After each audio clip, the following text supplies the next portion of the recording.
Recorded live at Vauxhall Comedy Club, this is the Ding Dong Gong Show.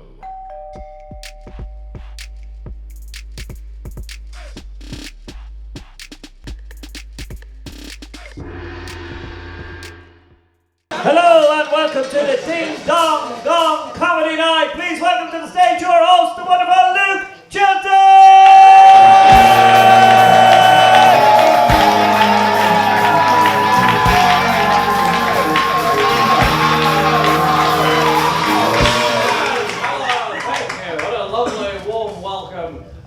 Welcome to the Ding Dong Gong Show! Very fun. Give me a quick tip to start off with if you're expecting a normal stand-up comedy night tonight. Yeah. You don't need to get philosophical about the whole thing. What is a comedy night? No, give me, okay, basically, let me fucking explain. Give me a cheer if you've ever been to the Ding Dong Gong Show before. Oh god, I do not like those return rates. That is fucking appalling. Give me a cheer if you've never been to the Ding Dong Gong Show before. Excellent stuff. Is this mic on? Can we turn this up a little bit? I want to feel very powerful. Is that better? Yes. Yeah. Yes, I like that. Very formal. Yes. Okay, so I need to explain some fucking ground rules. Basically, what happens on the Ding Dong Gong Show? The comedy club here, Vauxhall Comedy Club, loses its mind and basically decides to open up its stage to the general public. Do we vet them for talent? Nope. Do we vet them for experience? Absolutely not. Do we vet them to check if they're of sound mental health? You bet you we don't at all. Basically, what we do is just send out a mass email, and the first 10 people who get back to us, we decide to whack them on the stage and have a go at comedy. Are you guys glad you're paid? No, so basically, this is the comedy club's way of getting to see new and emerging talent. So, what's going to happen is a bunch of comedians, and I use the term loosely, they're going to come up on stage and try and perform 5 minutes of their best stand-up material.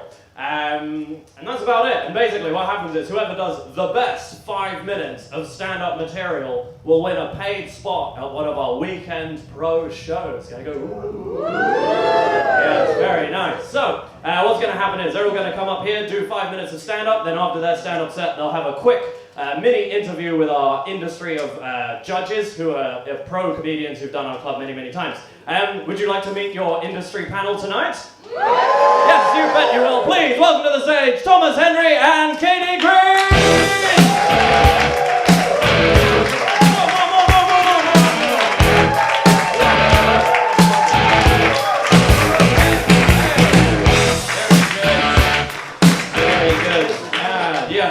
So this is Thomas Henry and this is Katie Green.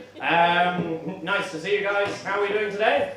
Grand. Grand? Very good, thanks, Lee. Yes. Yeah. What are you hoping to see today on today's show, Tom? A few dreams getting shattered, that'd be nice. Yeah. Some people reevaluating life choices. You know? Yeah. Any of that, that'd be grand. Okay, brutal. Katie, what would you like to see tonight? I want to see some material that's going to get someone canceled. Oh. I want. That's the level that I want to see. I just want to see that. Okay, I like that. Okay, so guys, get your Twitter accounts ready. We can fuck some people up later. What else is going to happen? Okay, basically, we are not complete sadists, so we're not going to make you sit through hours and hours of really terrible stand-up. So, what we've decided to do as a compromise is to allow you guys to boo people off stage if you feel like they're not delivering. I can feel some of you regretting coming to this show already. It's like, whoa, why was it so cruel? Don't worry, what I'm going to do is basically 4 of you will be chosen to represent the mass. So 4 of you will have the power to vote people off. What's going to happen is you're going to, we're going to give you some judging criteria. I'm going to pick 4 of you, and you guys will put your thing, you'll signal to us when you don't like an act, when they're not performing. What will the signal be? It will be... it will be one of these. It's a big dildo. Why a dildo? Well, sometimes you choose your sponsor, and other times your sponsor chooses you. So there you go. Anyone want to be a judge? Okay, we got a perv in the front row. Okay, before we sure that you are good to judge. Why should you have the honour of judging people on stage tonight? Because I feel I can handle that better than anyone.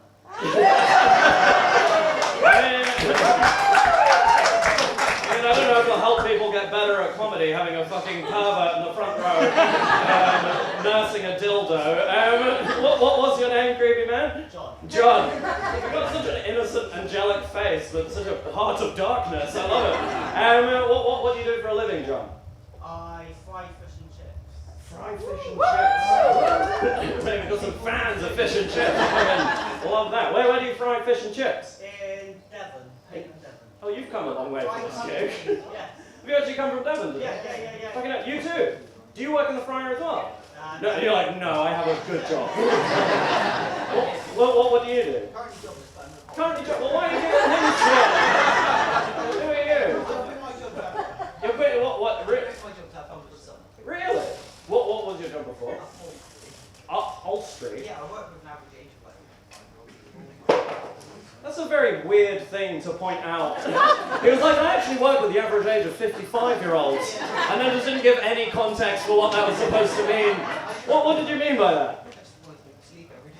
Oh, okay. Well, you shag people are not in your age bracket. I don't know what you get up to.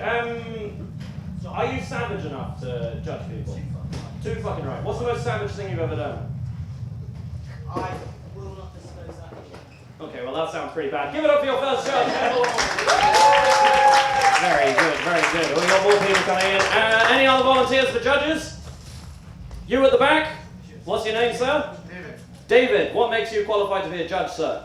I can identify not funny things because I have experience. God, I love how robotic that fucking answer was. I will search and destroy for the negative comedy.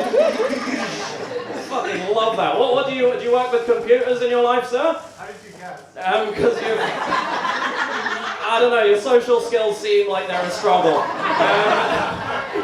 What's your name? Or is it just a series of letters and numbers? David. David. He sounded like he had never said his name ever in his life. He's like, computing human name, David.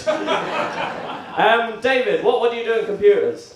I make VR headsets in San Francisco. Just in San Francisco? Why not the rest of the world? Actually, yeah. I mean, the only ones who got them. Oh, that seems quite like a cunty thing to do. You actually build them? Yeah, I mean, yeah, parts of them, yeah. Like you said you built the whole thing. So now, what one is it, David? The whole thing. The whole thing? Like you design the games and all that shit, or do you just manufacture the shit in the factory? I make the like place where you can make a VR version of a comedy club, and then during pandemics you can go to them and people can be not funny there. He sounds fucking ideal, doesn't it? We like David, the little snarky little bitch. I'm gonna give you the fucking weapon. It looks like literally like fucking nunchucks. I fucking love that. Give a round of applause for the big black dildo for David.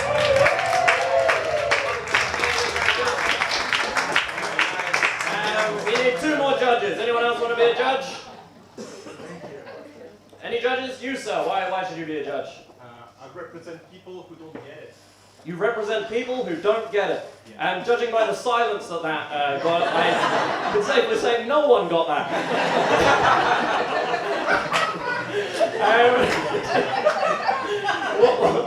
What do you do, man? I work in marketing. Marketing. That sounds like a shit job. And I'm going to give you an equally shit. You can have the little one. There you go. Give it up the marketing man over there. And we're a bit pressed for time. So let's get a lady judge. Can we get a lady judge? Yes, someone's like, yes, please. Yes, queen. What's your name? Rosie. Everyone say, hi, Rosie. Hi, Rosie. I sense you were somewhat reluctant to be a judge. Are you? Slightly, yeah. Slightly? Would you not like the fucking power to ruin some dreams? Go on then. Okay. What do you do with yourself, Rosie? I work in climate finance. Climate finance. Is there lots of money in that? Or I work for an NGO, so Oh, that fucking sucks. Well, you can vent out some frustration on some innocent, crazy open micers. How about that? I'm very sorry, but I've got the, because you're in climate change, you get the dirty one, I'm afraid. End of the night when I hold it by the base. Dream come true. I cannot stress enough how badly you should wash your hands after playing with that. No, I'm joking. It's not used. It's just, I actually don't know where it came from. Okay, so basically what's going to happen if judges are not enjoying the act, I need you to put your dildo in the air and swing it around like you just don't care. So let's have a practice now. I'm a comedian. I'm saying some fucking terrible jokes. I'm from the commission of I don't get it. Raise your ding dong. Raise it, and then in the sound booth you'll hear this noise. No, the one dong in the mouth. Sorry, it's first day. One dong. One dong, and then another dong in the air. I'm Two so dong. bad at comedy. Three dong. Any fucking angle. Stop getting just, yeah, there we Four go. dong. 4 dongs, and then you'll hear this noise. Yes, okay, that means they have failed to deliver 5 minutes of stand-up and they must leave the stage in shame and misery. If they get to the 5 minutes and they don't get any dongs or they get under 3, you'll hear this noise. Yes. All I do is win, win, Yeah, that means they made it through the 5. They were very funny. Glory is to them, very good. And then after every act has performed, whether they win or fail, they must have a little chat with our judges who can dissect what went wrong or what went right in their set. Does that sound good? Yeah. Okay. So, basically, we do want acts to have a bit of a chance of getting through. So what we say is for the first minute, you cannot dong them. Okay? The first minute, they're safe. You have to listen to whatever bizarre shit comes out of their mouth for 1 minute. And once the 1 minute grace period is up, you'll hear this noise. Ding ding, and that means you can fucking go to town with them on the dildos. Now, if the judges are being too nice to the people on stage, you as the audience can encourage them to put their dongs in the air by shouting out the word dong. So can we have a little practice of that? Dong! Dong! Yes, dong him! Yes, dong her, dong him, whatever. And that can encourage the people to put their dongs in the air, and that's about it, I think. I think so. It's a lot of fucking admin for a show that's mainly about dildos, isn't it? Jesus Christ. Okay, does anyone not understand what's going on? You don't, she has no fucking idea. She's like, this dildo is giving me syphilis right now. I've got fucking mad. Okay, I think we can begin. I'm going to go and sit in my chair there. Could I have a round of applause as I go to my chair? Thank you.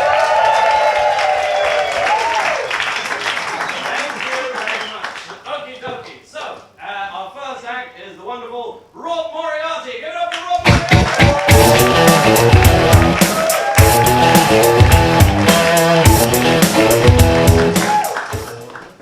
Hello. How are you guys doing? It's nice to meet you guys. My name is Rob. Bit eager there, mate, but anyway. My name is Rob. It's nice to meet you guys. I'm a gay man. I am a gay man, yes, thank you. But I'm aware I look less like a gay man and more like a man who beats up gay people, so I'm acutely aware of that fact. I am gay though. I'm so gay, I've never had sex with a woman in my life. And when I tell people this, they say, how do you know you're gay if you've never had sex with a woman? And I say, because I've never had sex with a woman. That's how I know, you know? I don't really have sex in general, if I'm being honest. Like, it's just like an issue that I have. I think I'm just like unappealing to people. Like someone said to me recently that I was almost handsome. Is how they described me. I was like, oh, that kind of hurts. And I was like, could you be more specific? And they said, yeah, your face is too low on your head. Is what they said to me. And I was like, oh, I shouldn't have asked for specifics. That hurts, you know? Because that hurts because that's not something that you can change, you know? You can get a haircut, you can lose weight, you can dress better.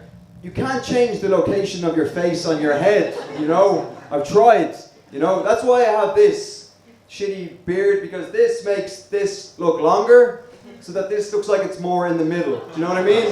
Like, if I shave this off, it looks like my mother drank during pregnancy, you know? So I gotta keep this on, you know? I'm in therapy. I don't know if anyone else is in therapy.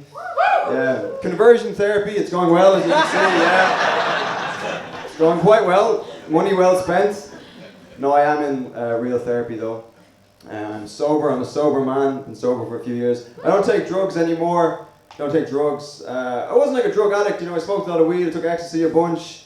I took shrooms like once, but then the next day I had a panic attack that lasted like 2.5 years. So that was brutal, man. I take the only drugs I take now are prescription drugs. I take antidepressants. I take a lot of antidepressants. I take so much antidepressants that I feel like every month when I go into my local pharmacy to collect my prescription, that the people that work in the pharmacy are genuinely surprised to see me. Do you know what I mean? Like I walk into the pharmacy and they're like, "Oh fuck, you made it another month. All right, okay. Good for you, Rob. How's the comedy going? You know." Anyway, here's a story. I took a shit the other day in a gender-neutral bathroom. And let me tell you guys, the shit was so bad, they had just changed it back to a men's bathroom. They were like, "We can't let a lady in here ever again," you know? I grew up in Ireland, which is obviously a very Catholic country, you know? Wonder. And obviously got an atheist here, it's a very Catholic country. It's like, fuck God, you know? Obviously a very Catholic country, you know, so when I was growing up I was raised Catholic, but I renounced all that shit when I was growing up because the priest in my local parish, he had an affair. He cheated on me with another boy. That was brutal, you know, it hurt in more ways than one, you know, that was fucking pedophiles, man. You can't live with them, you can't live without them. That's not the right thing to say, no. People say that gay people go to hell. That's what I say anyway. No, that's not that's what God says apparently. Which I think is like a funny concept, that gay men go to hell as like punishment for being gay. As if that's not something that we're going to enjoy, you know? All being in the same place at once, where it's too hot to wear clothes, you know? Just be like a fucking pride parade, like all day, you know? God's just going to be watching it like, they're not supposed to be enjoying this, you know? He calls the devil, he's like, "Stop letting them fuck, this is supposed to be punishment," you know? I want to have kids. I probably shouldn't have kids, but I want to have kids. But I don't want to have biological children because I feel like it'd be unfair to pass this on to an innocent child, you know? Just like red hair, fucking pale, small penis, you know? I just don't want to, I don't want to do that to a kid, you know, because that shit's genetic, you know?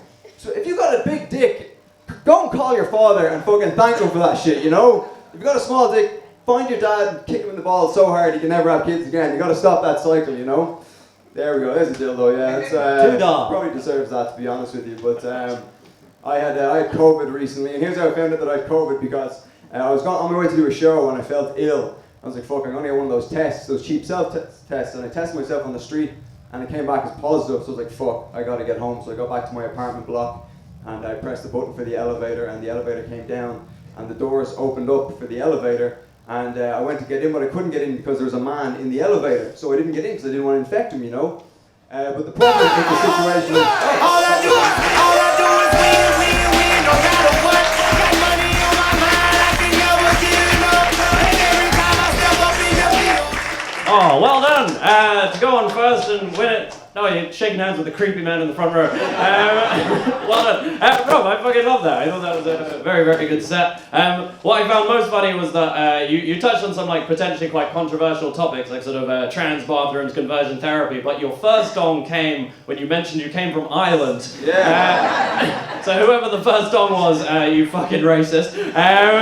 Probably Protestant, I don't know. But no, I thought you were fucking great, man. You got some really good jokes, and again, like I said, you touch on, you don't shy away from potentially controversial topics, which is brilliant. I think there's loads of comedy in there. What would you like to say, Tom? Oh yeah, I thought some great jokes in there, pal. Really good stuff. I like one about being almost handsome. That was, Nice one. yeah, because they were almost telling the truth. So that was great misreads on the whole. I didn't assume you were straight. I did assume you were homeless. Yeah, that's fair enough. Yeah. But overall, that was great. Really All right, stuff. thank you. Yeah. Appreciate that, thank you. How long have you been going for? Just over 2 years. Okay, did you start in Ireland or did you start out here? I started in Ireland and then I was in Berlin for like a year and a half. So Okay, just standing cool. there, yeah. Just tell me to fuck off. Just goes fuck off. Oh, fair enough. All right. You're feeling sensitive on stage. Yeah, good stuff. stuff. The conversion therapy joke was my favorite. You say you know a lot. Do you record your sets? Oh, I know. Yeah. Yeah, you know.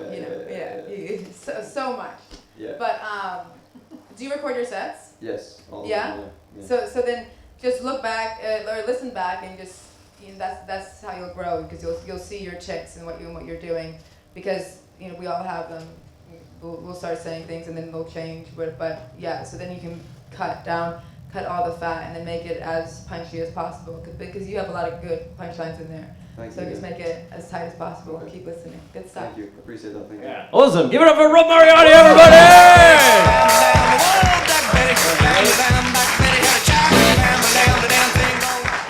Okay, strong start to the show. Should we bring on the next person? Yes, we shall. Please go crazy for AJ Rose!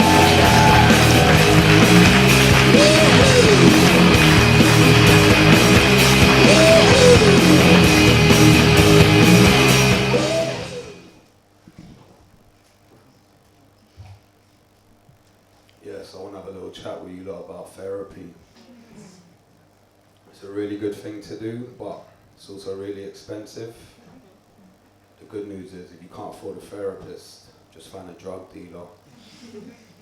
Until you actually pay them for the drugs, they have no choice but to listen to you.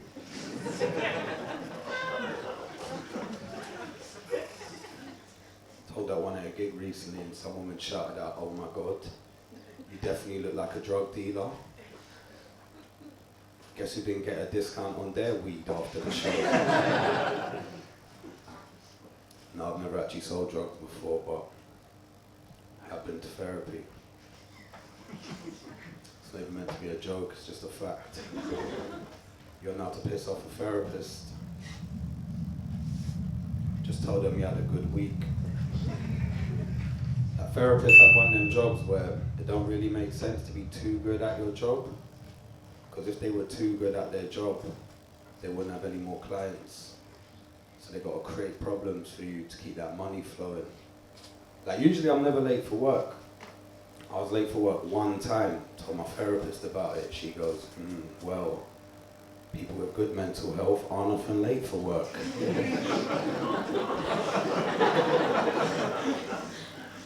And I'm like, shit, maybe you're right. Yeah, you might as well just book me in for 10 more sessions. Now, I do understand why my therapist has to create problems for me. She's got bills to pay, innit?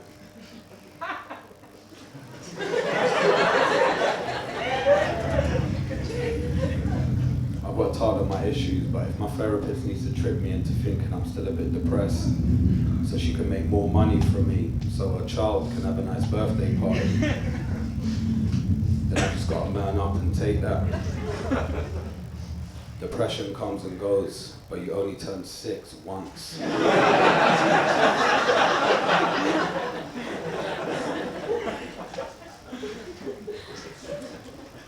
had a lot of conversations with my therapist about feeling misunderstood. I didn't even know I was misunderstood until my therapist created that problem for me. So one of the reasons I feel misunderstood is because of my background. So I'm half Indian and half English. That means the brown half of me has been racially abused my whole life. And the white half of me secretly enjoys the abuse.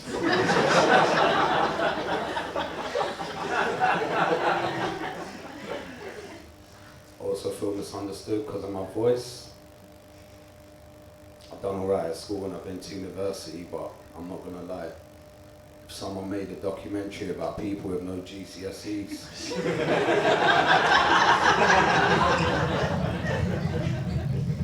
it'd probably be me on the voiceover.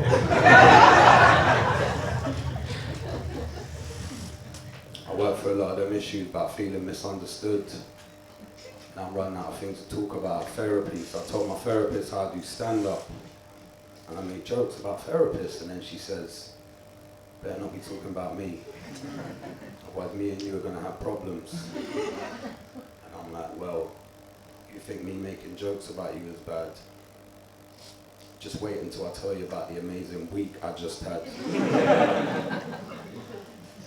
Now, I'm at a place in my life now where I can comfortably talk about therapy, but when you tell people you go therapy, yeah, sometimes all they want to know is if you talked about them. One of my exes used to ask me this all the time. She'd be like, how's therapy? Oh my God, did you talk about me? You're literally the reason I'm there.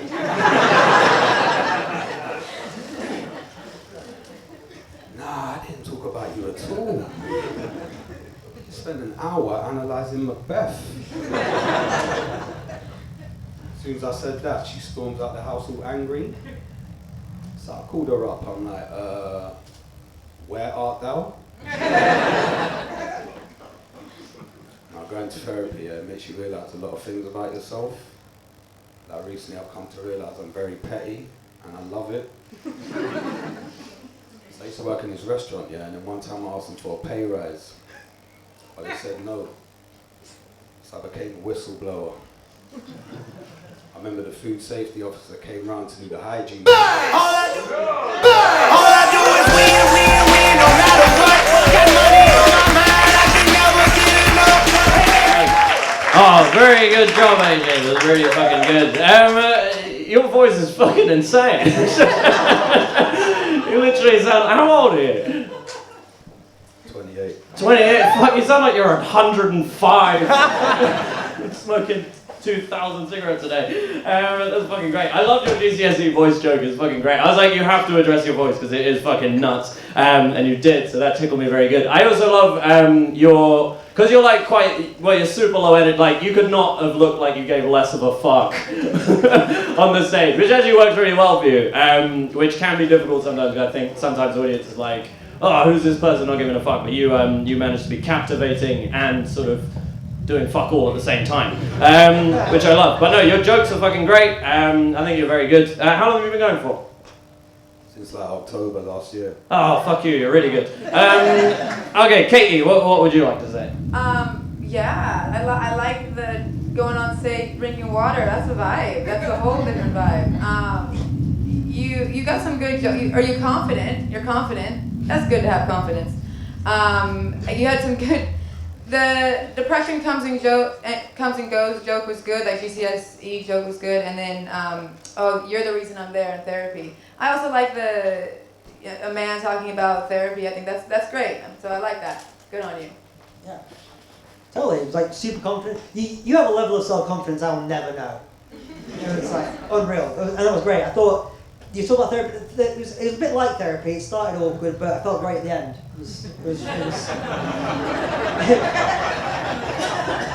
strong. The 6 once, great joke. Yeah, I agree with the guys. Like really strong writing, great stage presence. Good on you. AJ Rose, everybody!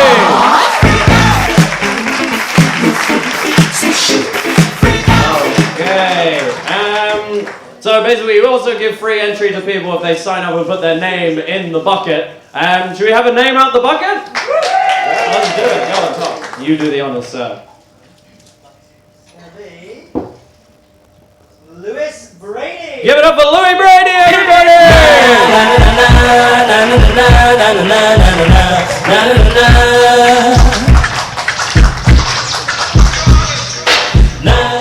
Thanks, guys. I needed that.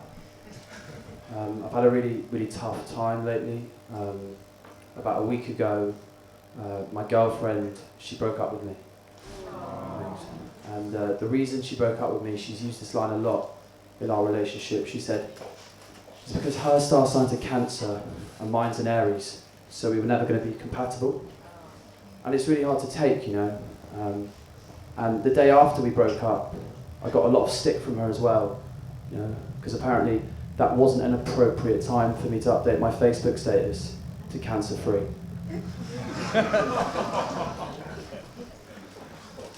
So I started dating again. I went on a date last week. I'm a Christian myself, and the girl I went on a date with, she was Muslim. I believe she still is. And we went out, and it's really interesting going out with someone from a different perspective, different background. Like she told me, we spoke about Shemima Begum. She thought that we shouldn't let Shamima Begum back into the country. And I disagreed. I think we should. And we should put her up front for the England's football team, right? Because at the end of the day, right, if it doesn't go well, we can make a film about it. Call it Bend It Like Begum. We also spoke, it was, she also talked about, it was Ramadan this year, and she spoke about how during Ramadan she'd fasted every day for 28 days for 14 hours, right? Until finally it would be sunset, about 8:45, and she'd break her fast. And she told me how difficult and painful it was. And it got me thinking, like, what had we done to make Ramadan more accommodating to the Muslim population in our country? The only thing we did during April was move the clocks forward an hour. Oh, shit. 2 down, 3 down, 4 down! Loui, Brent! Another one bites the dust. All right. Another one bites the dust. Very well done. I love that you built all that sort of tension by sort of a white guy talking about Islam and stuff, and it was all for just a minor pun. I was like sitting there like, where is this going? This is going to be going somewhere pretty juicy. I was like, oh, doo-dum-dum-sh.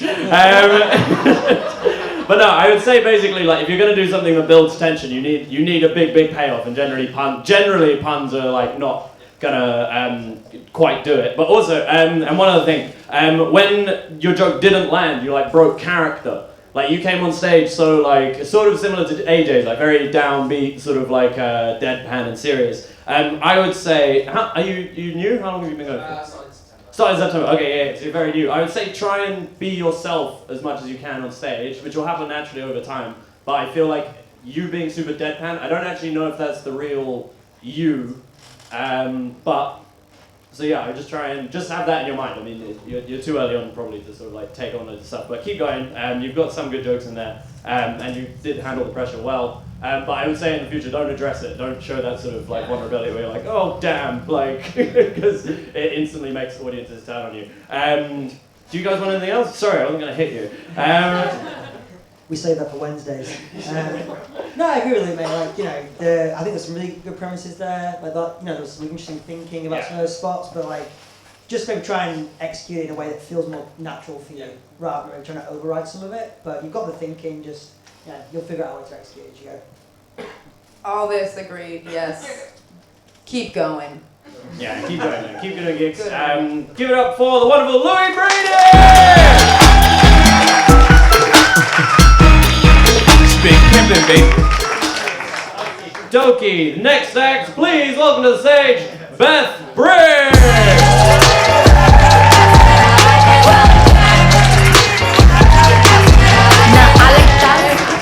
How are we all doing?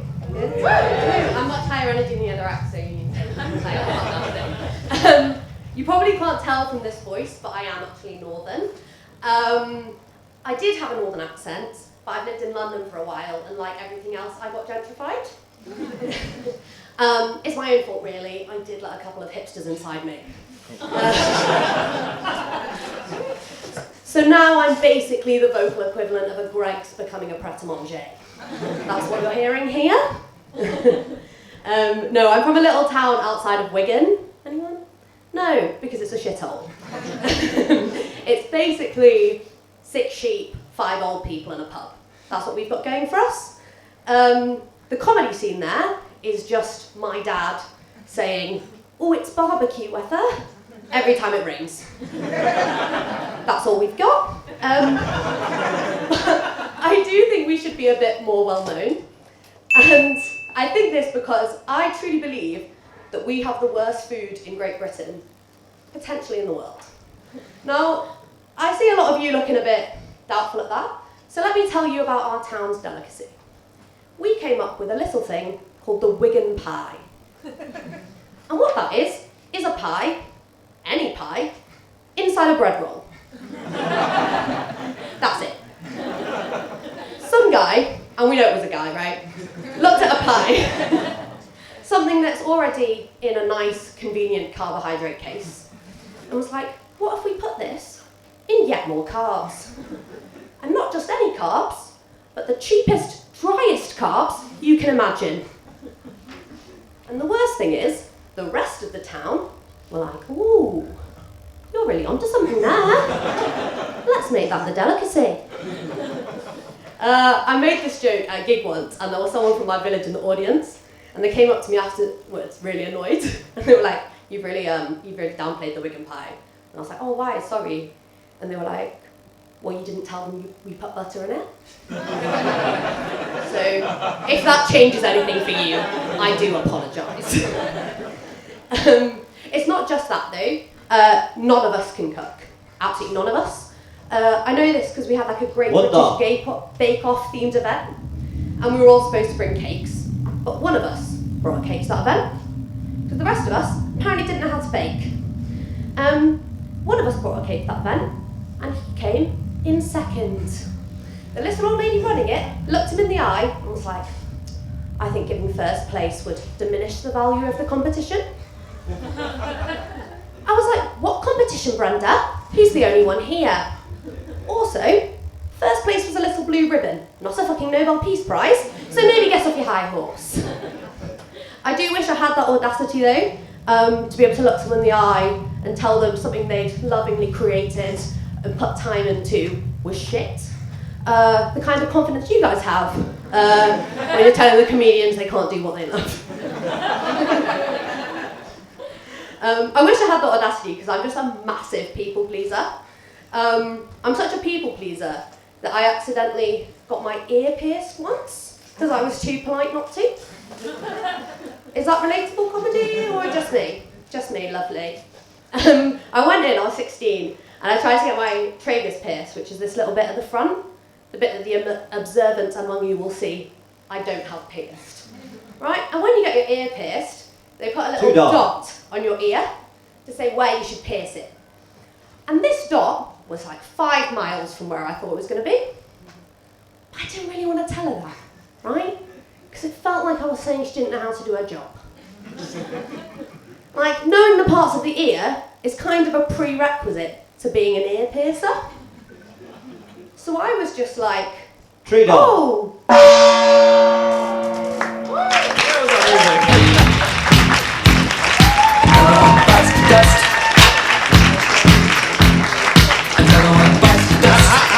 How much time did you do? 4:19. Oh, you're so close, so close. Which one of you two wants to go first? Do you want to chat? Well, I'm northern, so the minute I heard Wigan pie bread roll, I was like, I'm in. Pie and bread roll was also my nickname in high school, so that was convenient. I think you're downplaying how much gentrification's going on in your accent. Like, it's gone from like Brixton 2012 to Brixton 2022. Like, it's not really breaks to Pret a Manger, it's like breaks to Chez Georges. So I think you've hit on a really nice rich vein. I just think maybe like a bit more context. Like when you talk about like the butter thing, I love that because I know exactly how important Harvey is to our people. But I think just adding a bit more context in some of the areas and maybe like giving people a bit more of a through line and getting a few more tags. I think like with that, you've got a really strong central premise for a 5, which is wicked. How long have you been going? Since like December. Okay, yeah, I mean, because you have good stage presence and you're like, you're captivating, like people want to listen to you. I just think it's about punching it up. Like you have great stories. The hipster line was fucking funny. That was great. I want more of that content. More hipsters inside of you. We love it. Did you point at this guy here? Is that her boyfriend? Can you just stand up and see the most hipster man you've ever seen in the fucking world? This guy. So you could definitely do the pie and bread roll. Yeah, literally. Yeah, every northern man could destroy this guy physically, but the joke is he will steal their houses. Love that. I thought you were definitely a breath of fresh air energy-wise, because I felt like it was 3 low-energy acts, and it's quite a warm room, so it's a bit like getting a bit sleepy. So when you came on, I was like, oh, thank God. But yeah, I would say keep going. You've got great energy, great stage presence. You just need to which will happen naturally. You just need a bit higher hit rate in terms of jokes. It's like bang, bang, bang, bang, bang, bang. That'll happen just naturally. So I just say keep going. You're doing the right thing. That's all good. Give up for Brent, everybody!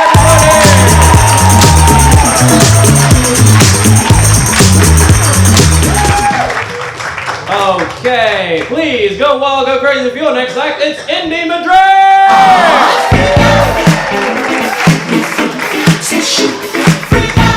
Hey, ding dongers and dongettes. My name really is Indy. No stage name bullshit. Because my parents are obviously piss-taking racists. They didn't like me much. They love my brother. They called him Dave. Dave thinks he's gone up in the world since he opened his chicken shop. He only answers to the name Boss Man now. So yeah, Dave is a successful dickhead. And I know you could tell from my dusky, exotic complexion, I know it's a dead giveaway, that I was born on the distant shores of Grimsby. Because them rubber dinkies do not make it to the promised land. So yes, I was born in Grimsby, the home of the mighty Fish Finger and John, the home of the nation's favourite dish, no, sorry, rewind. The home of the nation's second favourite dish, fish and chips, John. Because that chicken tikka masala still busting it up across the So yeah, eventually we immigrated from Grimald Grimsby to the promised land of Peckham. And let's just say, Peckham was not known for its cultural diversity back in the day. Whenever we walked down the road, if anybody ever shouted at anything racist, we just smile, wave and keep on walking. And you know, we didn't like to rock the boat back then, just in case they tried to stick us back on it. Deport us back to Grimsby, or worse, Southall. But as I got older, I got braver, and whenever anybody would shout out, "Oi, Peggy," I'd call back, "No, Indy, there's not a fish on that." Confuse the shit out of them, leave them thinking I was some sort of self-imposed racist.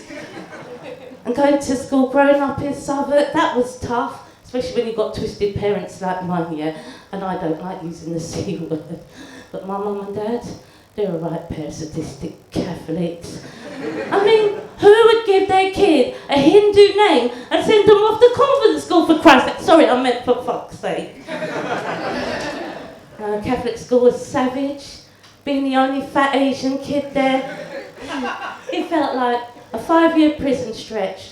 Them nuns were brutal, hardcore, and not one of them ever invited me to the rectory sleepover with the rest of the kids and Father Francis. So yeah, because apparently I wasn't Catholic enough. And you know, those holy mother effers thought it was their divine duty to point out to me that I belonged at the temple, or the mosque, or Weight Watchers, you know, and told me that if I wanted God's love, I'd have to pray, and I'd have to pray hard. You know what, Indy? God loves a trier, and God knows they're fucking trying it. So I prayed, yeah. Our Father, who art in Peckham, and deliver us from the evil nun's head. And you know what? God has got a sense of humour because he delivered me onto the London borough of Croydon, the home of Stormzy, Kate Moss. Stab vests are advisable but not compulsory. Oh, and if you're after some really good high-grade skunk, don't come to Croydon. And I get used to hearing like, "Yo, cash card, phone, now." And I'm like, oh what, fam? Because that's how we clarify things in Croydon. And it's normally the same old bullshit, like, "Yo, chill, squash the beef, man. I was only gonna order a cheeky little Nando's. Mummy lets me. Cash card, phone, pretty Patel, please." And she only looked about 7. I said, "Listen here, Missy, there is no beef in Nando's, yeah? I hate babysitting the grandkids." Anyway, I inherited my daughter's skanky cat when she moved out. She goes, "Don't worry, Mom, Chica's a good indoor cat." I thought, ugh. She goes, "You'll love it one day." I thought, nah, she's too much work, man. She refuses to shit in the litter tray. The cat, not my daughter. Anyway, who knew my daughter was actually right? Who knew? I can't believe it. Curry cat would taste so good. I loved it. I'm only kidding. All I do is win, win, win, no matter what. Got money on my mind, I can never get enough. Oh, you snuck through there with no dong, but right on the moment that guy just put the fucking dong up. So you got one dong, but very good. You've got fucking heaps of personality. I fucking love that. You came on I was a bit worried that you came up and first started, you're on the edge and about to say something fucking balmy, but then you kind of did, but in a good way. I fucking love that. Katie, what you got? That boss man joke I liked. Yeah. You have good act outs, but sometimes the punchline can be a bit confusing. Or like the storyline can be a bit confusing. But like, yeah, good stage presence, good energy, and yeah, just keep going. Huh? Yeah. Yeah, great. You took on a lot of brave topics. I can't believe you're from Grimsby. That was wild. But no, it's great. I agree. Same great punchlines. Yeah, I think clarifying things, just helping people to like really zone in on what you're actually hitting with your punchlines and get you bigger laughs. But it was great, and felt a lot of kinship because my parents were also piss-taking racists too. So that was nice. Pretty well done. Give it up for Indy Madrid!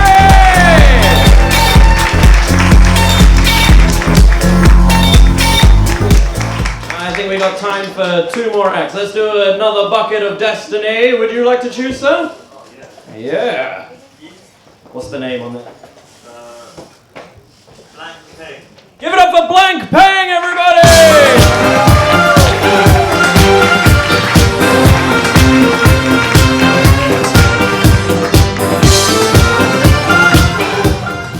You're lovely now. Good evening. My name is Brent. As you can see, I'm new here. I just been here. I mean, in London for several months, and everything here is still alien to me. Every day, the nostalgia just torture me to sleep, make me heartbroken, painful. But luckily, London is really a cosmopolitan city. So whenever I feel homesick, I can just go to the British Museum. Thank you, sweet city. Yeah, my name is Blank. I know it's a very weird name, but who cares? I'm a fucking foreigner.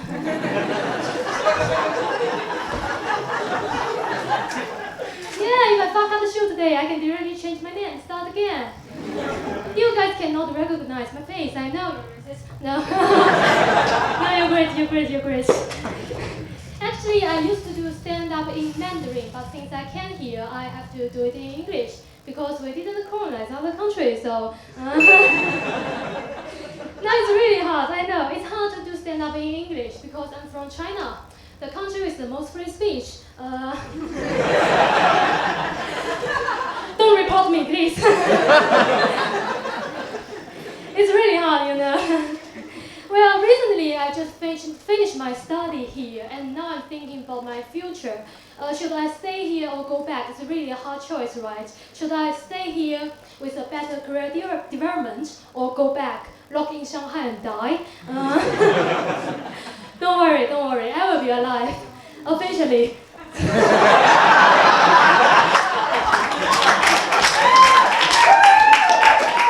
Yeah, just remind, don't report me, please.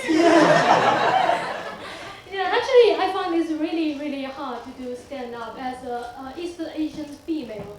Because, you know, doing stand-up really needs to be confident, need to have the courage, right?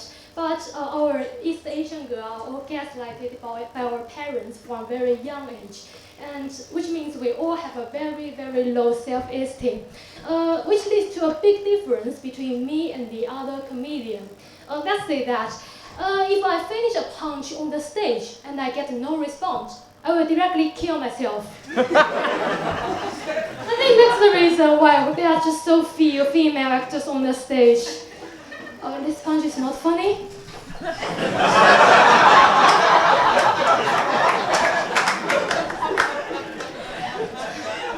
Yeah, everybody just high up on the backstage so that the male can step on and stand higher.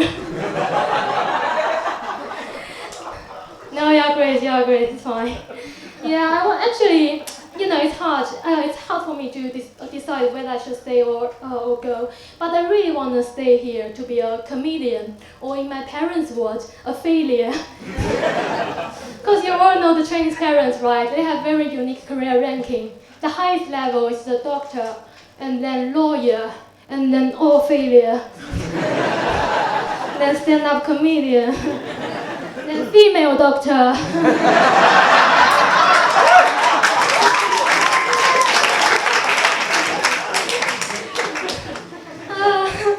Have been doing the stand-up for a while, but I'm still doubting myself. I have the low self-esteem, Sometimes I will get the bad review. People will say, oh, you're not funny. You look ugly. Your English sucks. Go back to China.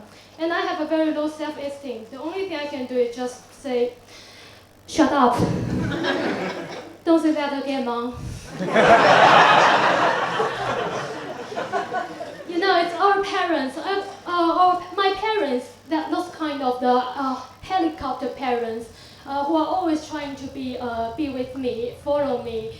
But luckily, I'm here now. I'm in Britain. Even they want to chase me, they cannot be here. They cannot get the visa, right? That's the reason they are still following on the English channel. It's fine. You're British, you can accept that. Yeah, it's kidding. Yeah, they are learning swimming now. Yeah, it's totally fine. And I think my parents are a little bit weird. The Asian parents, they will give you everything except freedom. And they will tell you everything except compliments. There's no emotional expression in China. You all know the game called the Truth or Dare, right? In China, the most horrible, most scary punishment in this game is to make a phone call to your parent and say, I love you.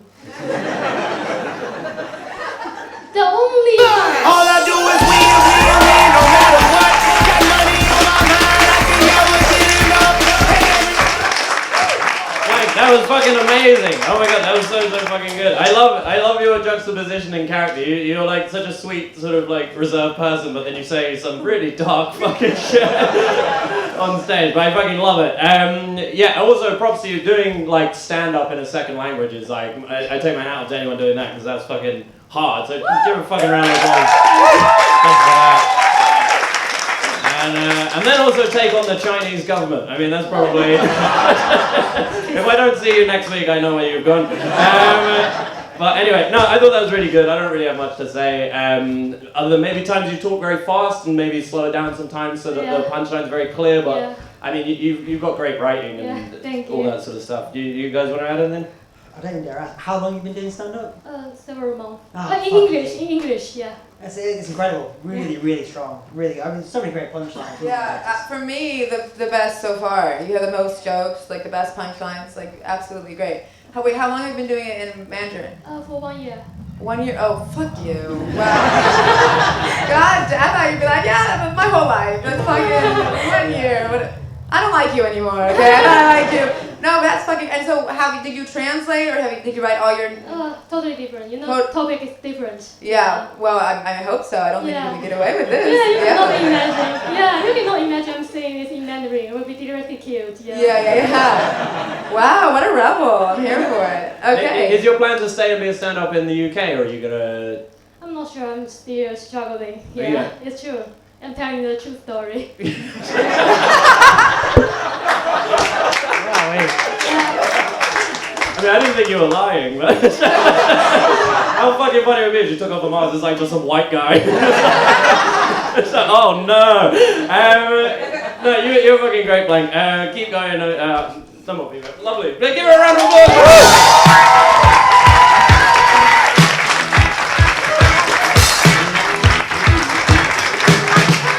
Okay, I think this will be the last one of this half. Then we go get a drink. Please go wild and crazy for your next act, Sean Knox. Turn down for what?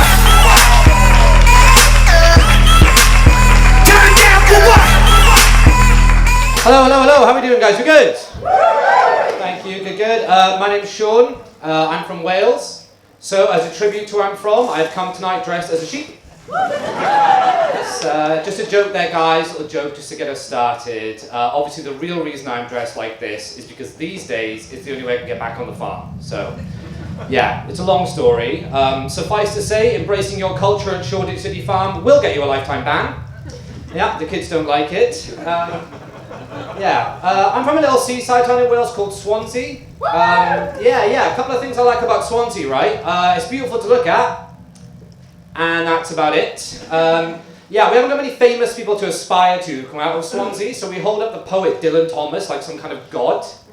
Dylan Thomas, famously described by the Welsh Encyclopedia as a roistering, drunken, doomed poet. That's our dream back in Wales, guys. Yeah, that's our ambition. So we haven't got much to hope for back in the motherland, so there's been this big drive towards this like positivity movement. You might have seen it, right?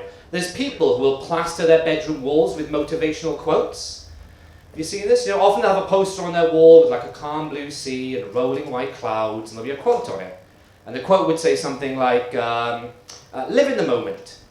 Live in the moment, that's what they say, right? Live in the moment. It's a lot of bollocks, right? Come back to me when your IBS is playing up and you've just shit yourself in the middle of Debenhams and tell me you want to live in the moment, right? It's times like that you will give anything to live a few minutes in the past. I don't need a motivational quote to get me out of bed in the morning. You know what gets me out of bed and on with my daily grind? My stack of letters from debt collectors that just keeps on growing. I don't need a quote on my wall that says live, laugh, love. I need a quote that says avoid credit cards. They're not all bad though, Some motivational quotes can actually be very helpful, right? There's one that I'll never forget that my Auntie Susan posted on Facebook, right? And I'll never forget it because it was so simple. It was 3 words, and it said, prove them wrong. I thought that was very poignant. And to be fair to my Auntie Susan, that is a quote that she lives by, right? Because not a day goes by where she doesn't try, with passion, to prove to everybody on her friends list that she's not a racist. Muslims aren't a race. How is it racist to say I want them all to leave? Oh, good on you, Susan. Inspirational. But yeah, I moved to London a few months ago. Moved in with a couple of flatmates, right? I'm already starting to feel like I'm settling into city life, Already starting to feel like a proper Londoner, Already passed my initiation. Robbed by 3 guys with a knife. Yeah, when that happened, it was obviously quite a traumatic experience for me. But at the time, I felt annoyed and frankly quite betrayed by my friends. Because before I moved to London, they told me that Tooting is an up-and-coming area. Yeah, if Tooting is such an up-and-coming area, why could they only afford 1 knife between the 3 of them? That's my question. Well done. But I got a job, right? I got a job working in a bar. And if you guys want a bit of career advice, right? If you want to go home from work every day feeling truly appreciated for what you do, don't get a job in hospitality. I got called a job's worth by a junkie the other day, which was nice. Yeah, he wanted to take his bottle of cider home with him. I had to explain to him that a bottle could potentially be used as a weapon. I said, I'm sorry sir, it's company policy, I cannot let you take that bottle home with you, right? I was wearing a t-shirt with punk band The Clash on it at the time, and he got furious. He said, you're an embarrassment to The Clash and the punk anti-establishment movement. Yeah, I was really offended by that,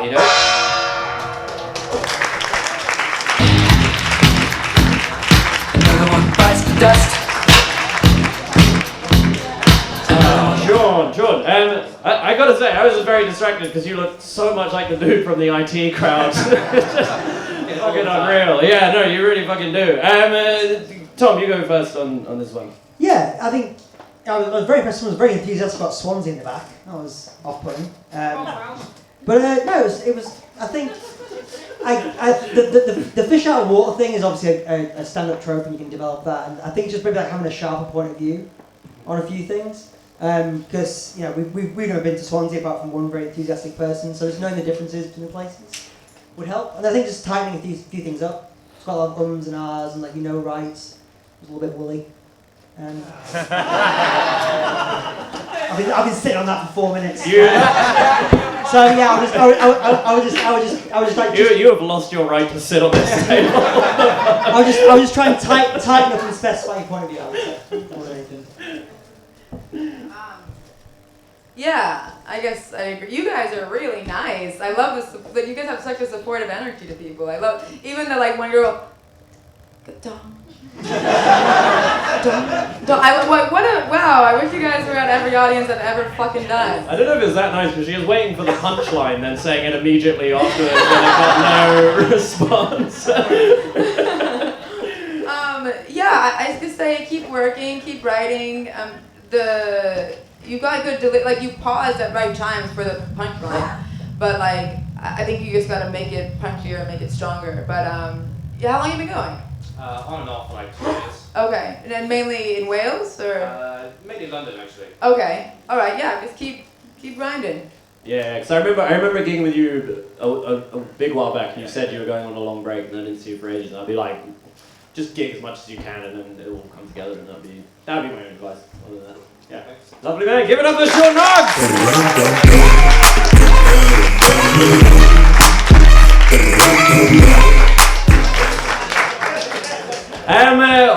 You guys having fun? Yay! Okay, well, we're going to have a break now. Could I have all the dildos back on the table, please? Go get a drink, go do whatever you need. Come back in 10 minutes' time, please. 10 minutes' time. Welcome back to the Ding Dong Gong Comedy Show. Please give it up for the wonderful MC Luke Johnson. Get up, get on up, get up, get on up, stay on the scene. Yay! Welcome back, everybody. Did we have a good break? Yeah, who had the best break? Was that what was so good about your break? Oh my god, that was the most innocent thing in the world. She's like, oh, I just saw my friends. Who are your friends? These guys, the Devon boys. Oh no, okay, not the Devon boys. Not the creepy dick-wielding ones. But why are you over here and everyone else is over there? I was exiled. You were exiled? Oh, you poor thing. Why? Not entirely sure, to be honest. Oh, why did you exile him? That's a bit rude. Who is this your man you've dressed in a dirty pink shirt? How long have you two been together for? 2 months. I saw a flash of panic in your eyes there. You're like, oh, remember! And she's like, no, we've been together 9 years. 18th of April, 5 o'clock. 5 o'clock. Okay, that's too weird now. If you know it by the thing. Is this on? Hello? Hello? Hello? Hello? Hello? We could do this all day, could we? Help me? Hello? Just take it out and back it again. This bottom bit? Yeah, try that. Hello? This is fucking mortifying, you know? And they're like, do you want to host this show? I'm like, yes. Like, do you want a microphone? No, fuck off. I'll do it like a fucking crazy. Well, we need this mic. Can we get a change in wire? Hello? Hello? We'll do this. These aren't on, I think. These aren't on either. None of these are on. Ladies and gentlemen, the show is fucked. Who was that? You suck. Did that you can't dog me for a tech issue, right? That's not my fault. Any luck? Try now. Work faster. Hello? Okay, we might have to do this without mics. So oh god. Okay, I'm very sorry, Axe. You're just gonna have to fucking pretend. I don't know what, like in stand-up comedy, you can't not have a mic. Because what the fuck do you do with your hands? You know, because you can't really stand like this. Which is fucking bizarre. Because that should be the normal way to stand. But it's fucking off-putting, isn't it? Like you saw a man just standing like this with his hands inside, you'd be like, that's a fucking school shooter. Fucking bizarre. Hello? Oh, this is so sad. Matt, how you doing? I'm alright, they might turn the speakers off, they do that sometimes. Who the fuck are these people? They. Okay, well, what I want you guys to do... Wait, I was going to say leave a review that said it was angry that the tech went down, but then that would look like it was our fault. I don't know what to do. We'll just have to survive without mics. Isn't that all good? Yeah, it's the only fucking option. So there you go. The second half is going to be fucking interesting. Okay, well, we need to choose some extra fucking people. That's really annoying because I was really interested to get to know you guys. What's your name? Anton. What? And your name? Deshner and Anton. How did you meet Deshner? Via an app. Why the fuck are you talking like Robot Man Dave suddenly? Through an app. What the fuck is wrong? Which one? Hinge, the classic one. Who made the first move? What a modern relationship. I love that. What did you say? He had some weird Yeah.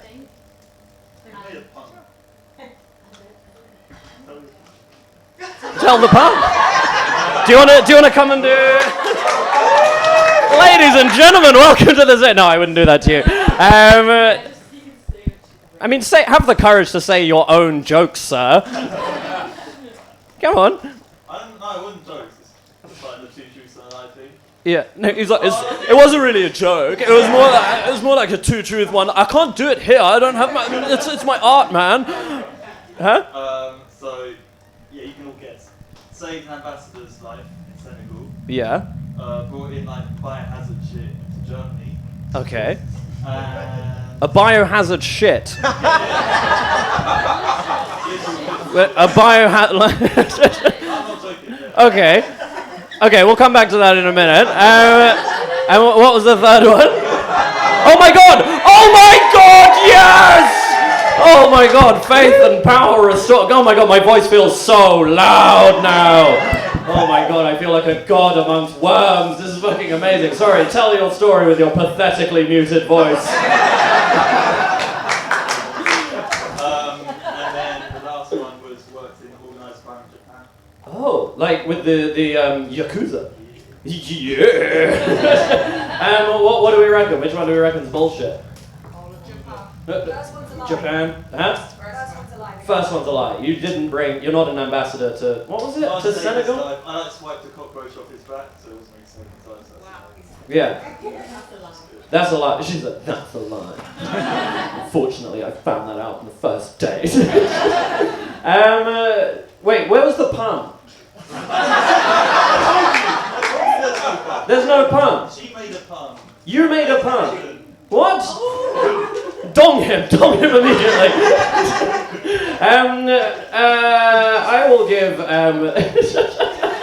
Wait, and sorry, explain the biohazard shit. What was that? That was real. Wait, it's long. Do you want to do this? I don't know. I mean, your stories haven't really lived up to expectations thus far. I had to bring in food from Japan to get tested in Germany to see if it was good for using to produce electricity. Who the fuck are you? No wonder you're single. It's like all my light bulbs are powered by my own poo. Would you like to stay over? Wait, is that whose shit was it? Cow. Oh, cow shit. Multiple cows. Fucking hell, your life is mad. And you're down for it. What do you do? What do I do? Yeah. What do you think climate change, lady? Is this could we use this? Thumbs up. Thumbs up. Okay, wicked. Well, you've made a fan.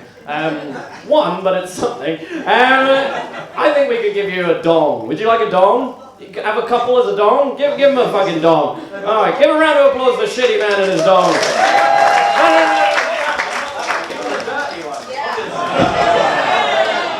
He's used to it. There we go. Give him the dirty one. There you go. Would you like to choose someone to do a dong? Tom? Sure, yeah. Has anyone been through a breakup recently? No? Anyone just like a bit down on humanity at the moment? No? I think you, sir. No, you, sir. He gave you a bit of a nod. What's your name? What's your name? Alan. Alan? Yeah. Should Alan get the gong, guys? Yeah! Alan gets the dong. Here we go. Alan! Very good. Did anyone else used to do the thing? Alan was what you... He just put it straight in his mouth. You were literally the last person I expected to do that. You're actually going to look like Captain Birdseye from here. No, not Captain Birdseye. Who owns the chicken shop? Colonel Mustard? No, that's in fucking Cluedo. Colonel Saunders. Thank you, shitface. Colonel Saunders and Captain Shitface. I love it. We're becoming a unit. Okay, who else needs to be part of our motley crew? Katie, you pick someone else. Okay, I need someone that's going to be way more brutal because this has been not brutal. You guys are way too supportive. So who's this shit? You've already had a puffy man in the front row. Who's mean? Okay, you guys are all fucking assholes. You're all okay. I need someone who's brutal. Is this lady in a cage? Yeah, what's the vibe over here? She's so brutal, she must be kept separate from everyone else. Oh yeah, we're here for it. I'm liking that vibe. Would you like a dong? Let's give her the big one. Let's give her the big fucking one. know what crimes you've done. Yes. Okay. And we've got the dildo of champions over here. Any volunteers? The quiet dong lady. The quiet dong lady. Were you the dong lady?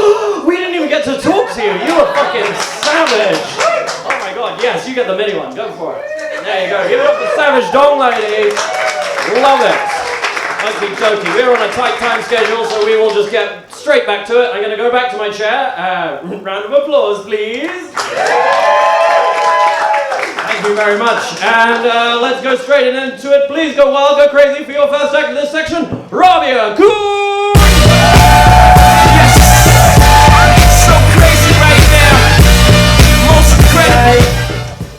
Alright, well thanks for being here. I want to let you know one thing. I am recording this set, but not to review, just actually send to my therapist. Okay? So anything you don't laugh at, don't feel too bad. She identifies that as unresolved trauma, and we'll start there on Monday. So it'll be fine. I want to know a little bit about you guys, actually. I haven't learned too much about you. So how many of you would identify as a cat person? You like cats?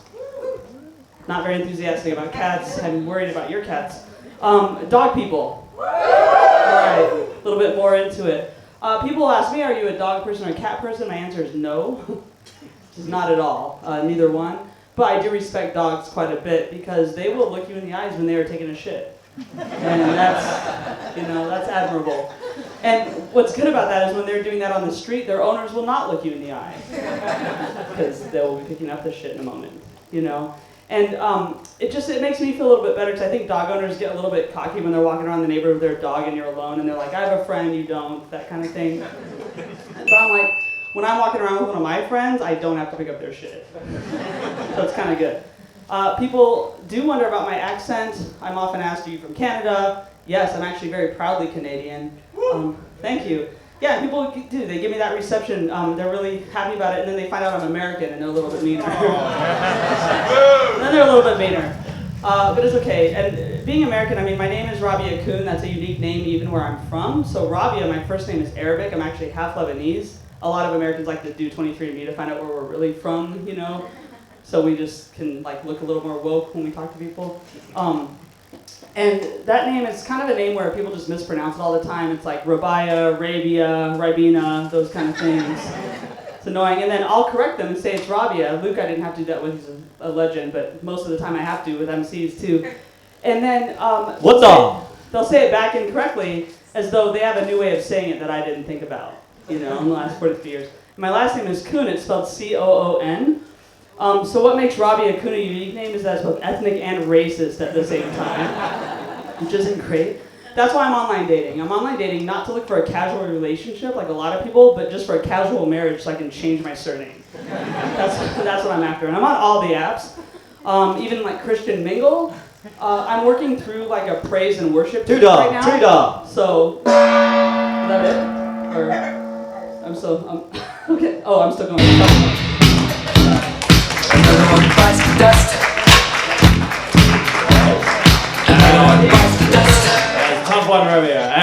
I gotta say, I'm never that comfortable saying your surname. Discovering that it's a hugely bad slur. Also, I love the way you did that bit where you're like, oh, dogs look you in the eyes when you do a shit, and this guy in the front row is just like, oh, I'll look you in the eyes when I do a shit, and power your microwave at the same time.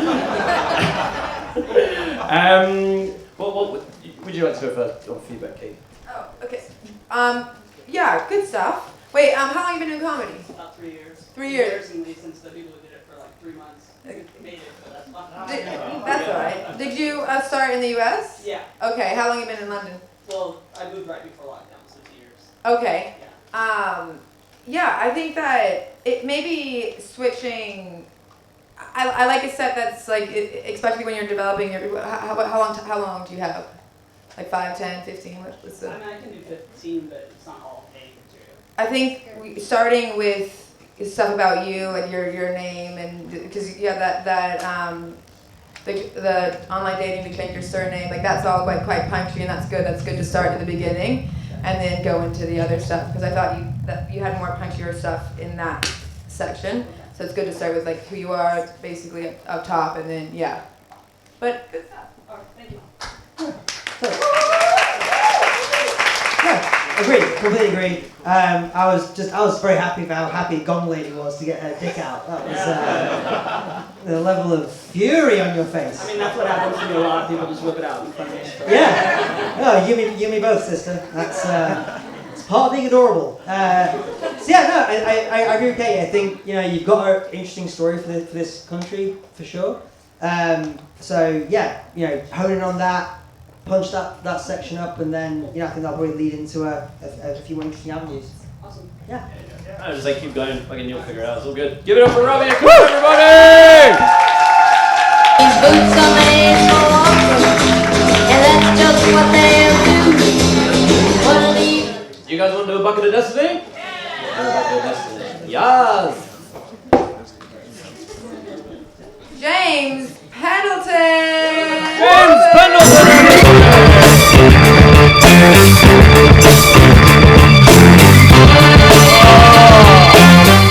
Yeah, how you guys doing? You alright? Yeah. Like somebody the other day said to me, give the vibes of someone who gives advice in McDonald's queues. Wow. It's true because I fucking love cryptocurrency. Do you know what I mean? Mate, sorry. What's your name, sir? Oh, it's nice to meet you. Have you heard of the Ronald McDonald coin? I have not. Have you not? Because it's going to make you bankrupt, mate.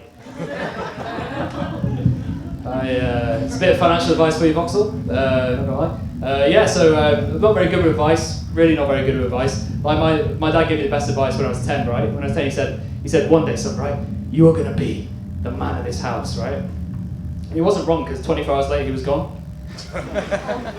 Which I'm pretty sure is a countdown. Do you know what I mean? Or like a spoiler alert. I'm not sure, but I don't want to bring it down on this room. My dad left on Christmas Day, which is pretty bad, but it's pretty bad. It's not bad. It's pretty bad for me, but for him it must have been so good because the traffic is brilliant. Do you know what I mean? Like, he's not going to get stuck behind a Coca-Cola lorry, is he? Yeah, man. Have we got divorced kids in the house? Yeah, great. I didn't ask you to whoop, but yeah, sure. I'm a divorced kid. One of the best things about being a divorced kid is that you get to go out with one parent, right, and then hype up that day to the other parent just to kind of piss them off. Like a hype man in a rap group, like a mini Flavor Flav. So I went out with my dad, right, and I go to my mum and go, I just had the best day out in Alton Towers, right? In reality, my dad had put me in a bin down a hill. We call it the council coaster. No, I don't know if you've ever been in a bin with your own brother, which is not your own bin, but it sure was interesting, man. Like most people say, scream if you want to go faster. My dad was like, scream if you want to avoid a picnic.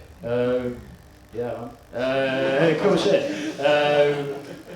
I used to. What dog? I used to live in. Two dog. Russia. I used to live in Russia. Three dog.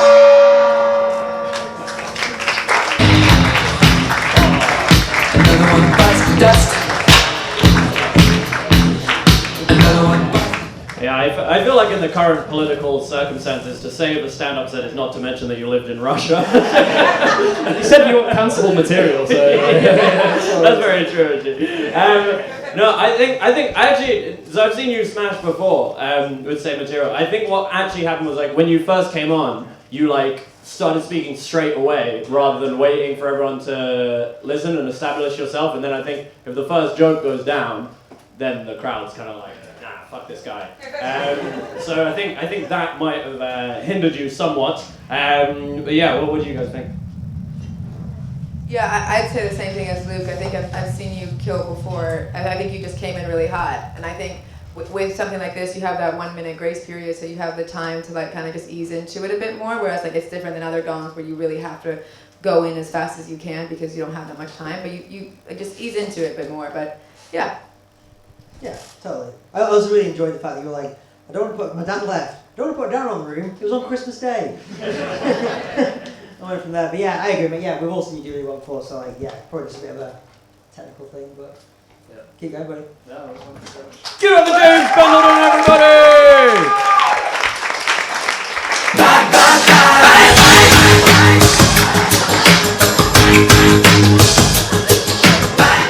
Sorry, I love that you let him leave in disgusting silence. And then the song you play was ba ba ba ba ba. That was somehow way more brutal than I thought it would be. Okay, please go wild, go crazy for your next act. It's Tenji!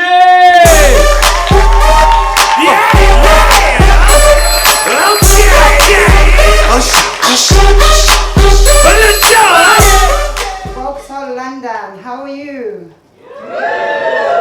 I know I've just been introduced, but I'm not stupid. I know none of you remember my name. So in order for us to remember each other, tonight my name is Mandela.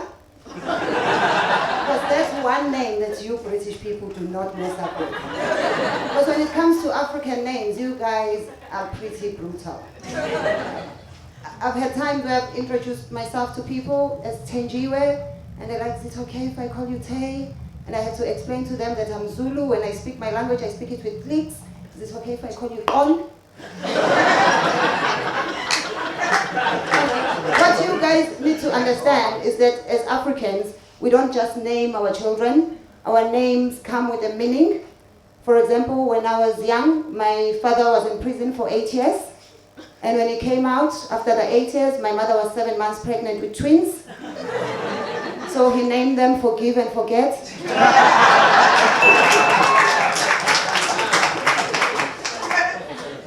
And I only moved to London just after COVID, and moved permanently here because of COVID. I say permanently, well, it's permanent until immigration finds out. But when COVID came, as Africans, we were celebrating. And we didn't think it was going to last long because it was in China. And in Africa, we have a lot of things that are made in China. They don't last. I once went to a wedding wearing my Gucci belts from a Chinese lady. By the time the couple was exchanging their vows, I was wearing an Uchi because the dream was falling apart.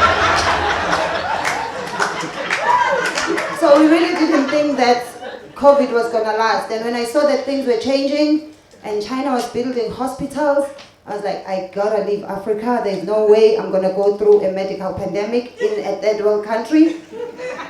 The last time I was in a South African hospital, I went there with a toothache. I came out with malaria and I was bitten by a mosquito in the hospital. And I'm loving it here. I'm loving London, but I'm finding it a bit difficult because English is my 11th language. And there are things that you guys say in English that I do not understand. For example, how you use the word discovered, how you guys discovered Africa.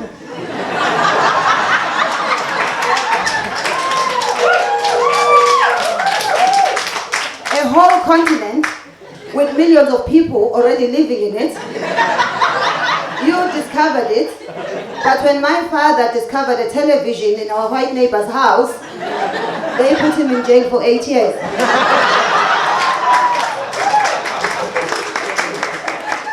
And like how you guys teach your children cute things like little Johnny, you can become anybody. You can become anybody you want to be.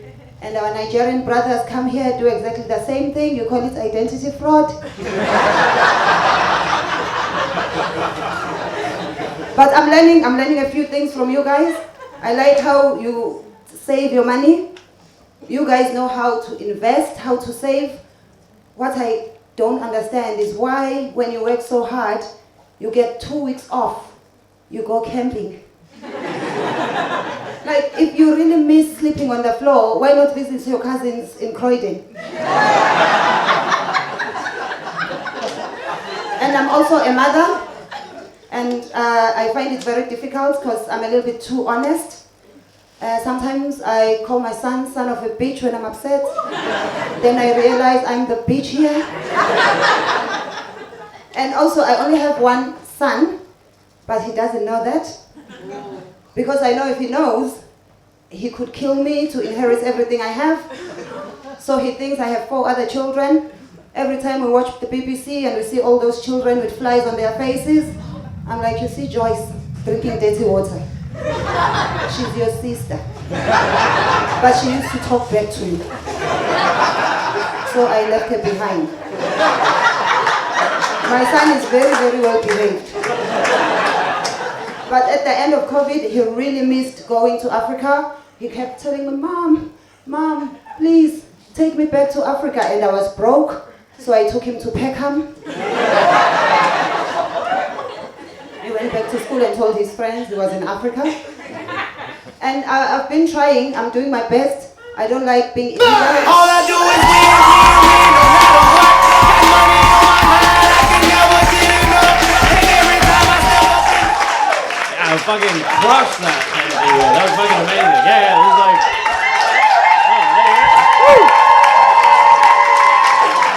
I think that's all the feedback you need, really. You fucking knocked that out of the park. It was amazing. Super professional. Yeah, no feedback from me. How long have you been going for? Just started at the start of COVID in London, but I was going for 3 years. Oh, okay, yeah. Well, you definitely you've got like everything. So you're all focused. So do you actually speak 11 languages? Holy shit! You can only speak them in the southern parts of Africa, and they are not employers there, so they don't help me. Oh my god, that's so sad. What were you guys going to say? Yeah, you're fucking amazing. That was great. Every joke was just fucking amazing. I don't know. How long in South Africa were you going? 8 years. Okay. All right. That makes sense. Okay, because you're fucking good. That's good. I would say, when you get on stage, I just like to move the mic stand so you're the only person. Because for that was always the number one thing when I started. People were like, just move the mic stand so that you're the focal point. But fucking just great jokes, amazing, and I'm excited to gig with you soon. Yeah. Sure. And you've been in London since when? Beginning of COVID. Yeah, fucking killing it. Where are you gigging? I'm just trying Just- to find places to gig in London. I've had my own shows. Okay.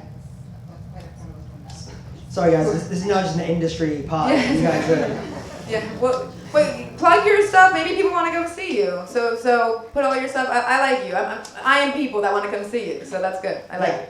Good. You're fun. That's fantastic. Some of the fucking jokes I discovered. Joe was amazing. The kid being left behind, amazing. Also love that you're like, fucking great. Fuck that kid. It was fun. It was fantastic. I also love that Blank came out here and did it was in a second language. You're like, it's my 11th language, bitch. That was good competition. That's good. I enjoyed that. Really, really strong. Really, really great. Give it up for Tendrine Wave, everybody.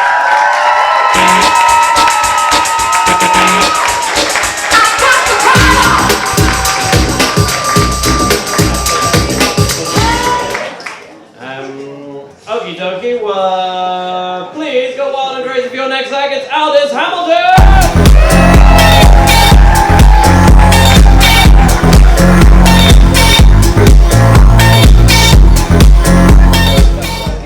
Hello. So I'm Aldous. I'm 34. I'm single, and most of my friends could have thought that I would be the first in the social group to have kids. Despite the fact that I have been single for the best part of this century. It's alright, I've been ridden more times than a Peloton subscription, so I'm alright. But my sister, she's just come out as a breeder. She's dropping a sprog in August. And this is despite the fact she broke her back a little while ago and she had to have back surgery, and she was told on no uncertain terms that she absolutely should not get pregnant for at least a year. And she broke that rule with the ease of Boris Johnson breaking lockdown restrictions. Whereas conversely, I'm about as barren as the void where Putin's heart should be. But she and I both took tests at the same time, would you believe? We both took tests. We both tested positive. Mine was for COVID. Hers was for pregnancy, so I'm well over mine, but she's stuck with hers for life. And she's quite annoyed because her partner is getting a lot of the kind of praise for kind of his good swimmers and all that kind of jazz. And she's like, I've had just as much to do with making up this baby as he has. I was like, really? With a broken back, you've essentially been confined to the missionary position. All you've had to do is lie back and think of Scotland. But she's quite annoyed that she has to go through quite a lot of tests and things. In fact, the other day she was just getting her midwife getting to do a scan, and she said, "Oh, you've got a lovely looking placenta. lovely placenta. What a weird compliment. That's not a bit, it's just something I need to process in terms of my sister's medical history. But she doesn't like getting all these tests done, and I don't get it. I love getting a medical test done. I particularly love a smear test. I do, hear me out on this. As a single woman, it's true. You're clearly with me, madam, because as a single woman, having a smear test is like going on a date, okay?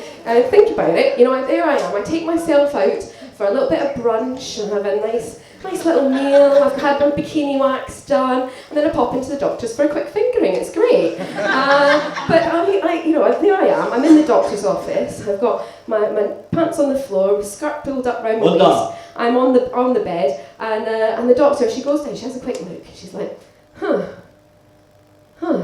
Which is exactly the reaction you want when someone's looking up your fanny. Like they're looking at a clapped out Vauxhall Astra.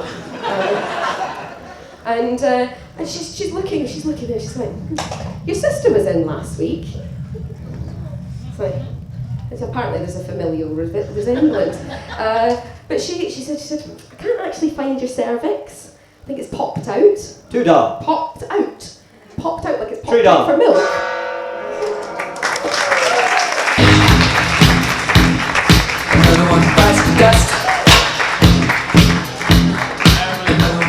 Yeah, very good. I mean, you did have the enviable task of following 10G Way when she absolutely crushed it. So I do feel for you on that one. That's really tough. I do also like that. I didn't like the optics of the room when it was like people waving dildos at a lady who's talking about fertility issues. But that's the organizer's fault, which is me. But anyway, no, I thought that you did a good job. I felt like I could tell you were nervous. Yeah.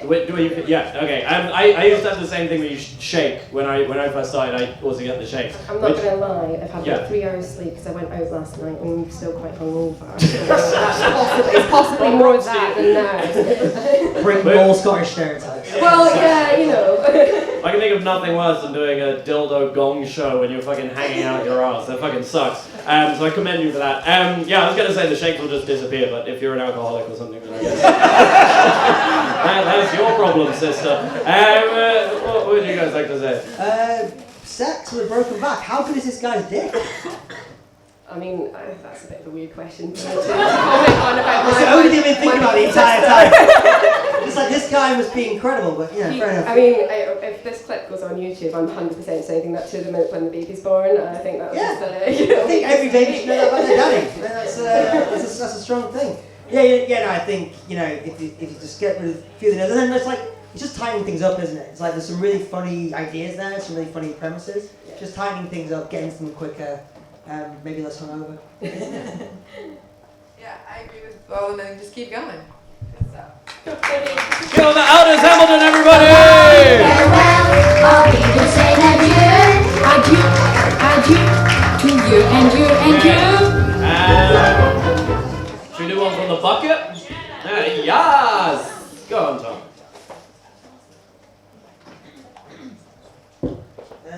David Ian. Give it up for David Ian!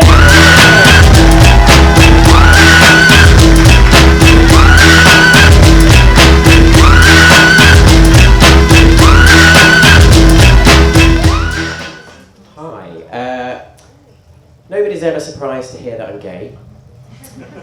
I've got gay face and I've got gay voice. It's a bit husky today because I've got man flu, which is something you get from touching too many men. They're never surprised, but they are often a bit disappointed because I do have the dress sense of a basic straight guy. Kind of look like I went to gay finishing school and got kicked out before we did fashion class. Probably for sucking too much dick. Maybe not enough, who knows. But the thing is, you only get to see 2 breeds of gay men on TV. Breeds because we're animals, obviously.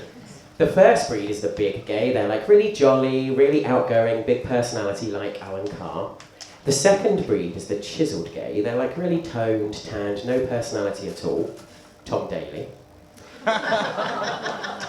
You're just laughing at envy now. What you don't get to see though is me, the mediocre gay.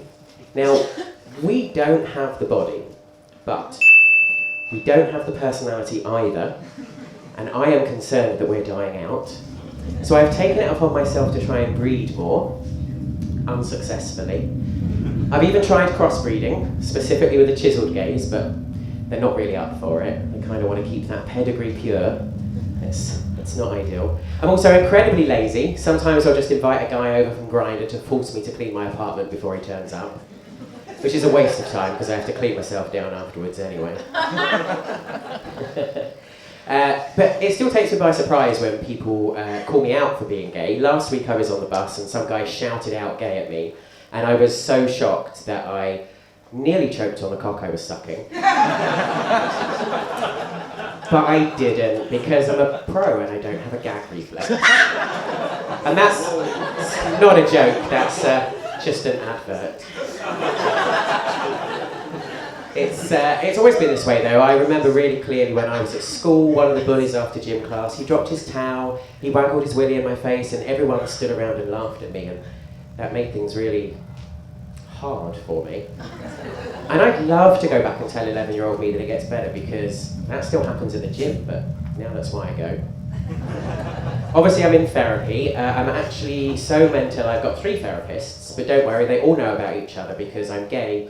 All of my relationships are open. I'll tell you a bit about my main therapist. I want to protect her identity, so I won't use her name. I'll call her Mummy.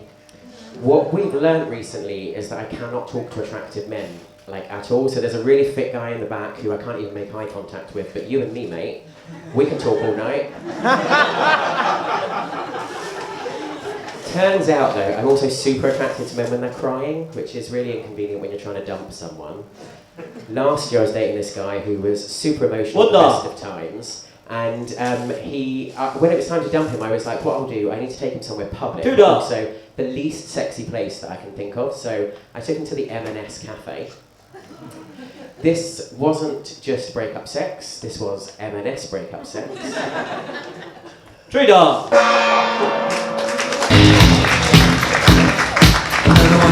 Dust.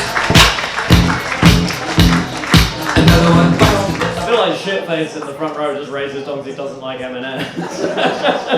How long have you been going, David? 9 weeks. 9 weeks. Oh, fucking give a round of applause. Well, that's fucking great for 9 weeks, man. I mean, you're super calm on it because it's like quite a high pressure gig in many ways. You're fucking not fazed by it at all. You definitely don't look gay at all, I would say. I found... I can do. Well, I was going to say, that was your best joke. The cocksucking joke was fucking brilliant. That was so good. And like, your jokes will get sharper as you sort of go. But I would say, like, when you opened with that thing of being, like, saying people are never surprised I'm gay, I felt like the audience, or at least I felt that, like, well, you clearly don't look gay, so that it's like you're not aware of what's going on in the. Do you know what I mean? It's sort of and then it made the punchline a bit confusing. So I'm like, what is the angle coming out? So I'd rather make it clearer if you and like reveal you're gay later in a funnier way. Okay. Yeah. But I think safe presence everything is big. I also like when you did with the fucking mic like a grime MC. I love that. Like tied it into a fucking knuckle duster, which was nice. Anyway, what do you guys want to say? I'd say ditto. Yeah. Great stage presence, really likeable. Have you been drinking? What just happened? You go, David. K's in a K-hole. That's living it there apparently. Yeah, it's super likeable, great stage presence. Like 9 weeks in, it's great. Yeah, keep going, man. You're fucking great. Give it up for David Ian, everybody. That don't impress me much. So you got the brains, but have you got the touch? Now don't get me wrong, yeah. Alright, we'll do 2 more acts and then we'll go home. So please, go wild, go crazy for your final bucket act. It's Mr. Lorraine!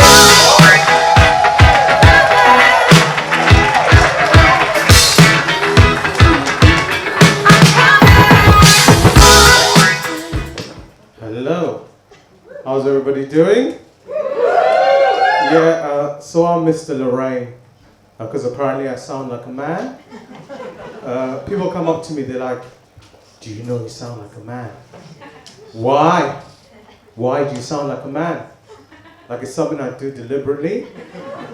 Like every day before I leave my house, I look in the mirror and I think, tonight, Matthew. Going out as Tracy Chapman. And I would have thought that my mom would have noticed that there was a glitch in the system when I was born. Can you imagine the delivery room?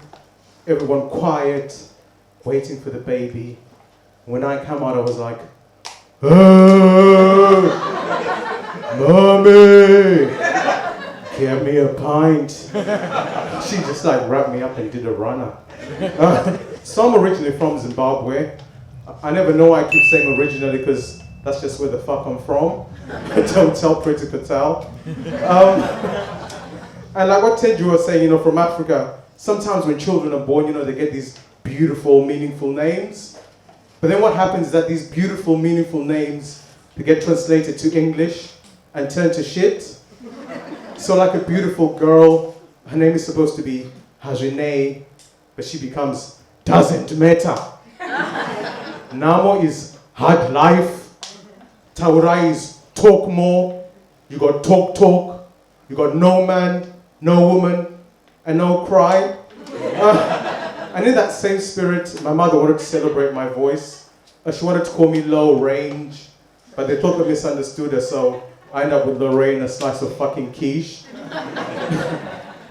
And I find myself all the time just arguing with people over the phone. They don't believe I am who I say I am. An insurance company claims it offers cheap insurance to women, but if I call them, my voice suggests I'm a maniac. If I'm having a conversation of importance, then I have to just grow a pair because they'll call me all sorts, like dude, bloke, sir, mister. If I argue with them from the get-go, they're gonna fuck up my nectar points, so I'm not having that. And then a few times I'm lucky enough to get to the registration stage of a service. They ask for my name, I say it's Lorraine, and they're like, oh, how are you spelling that? And so I really get pissed off and the real me comes out.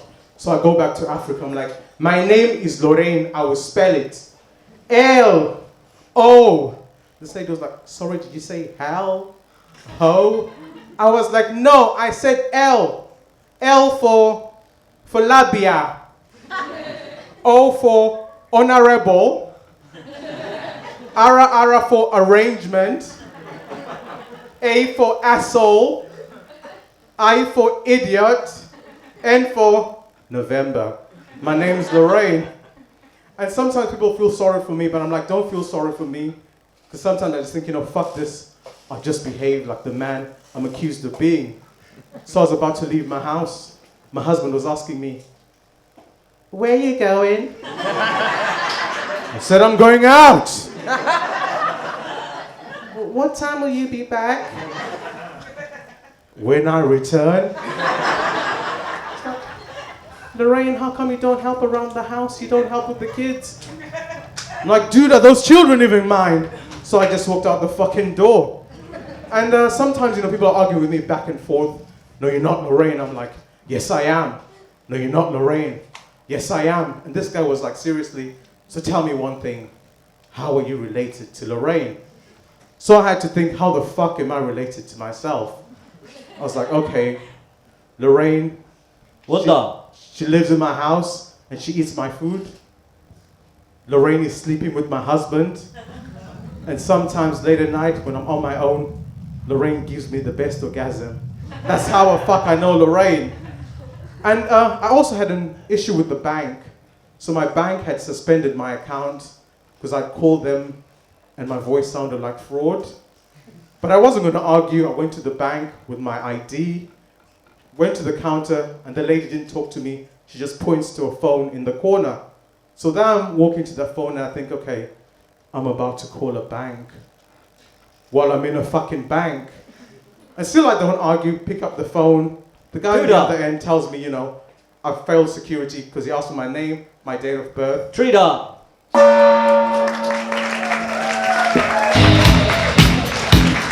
Another one bites the dust.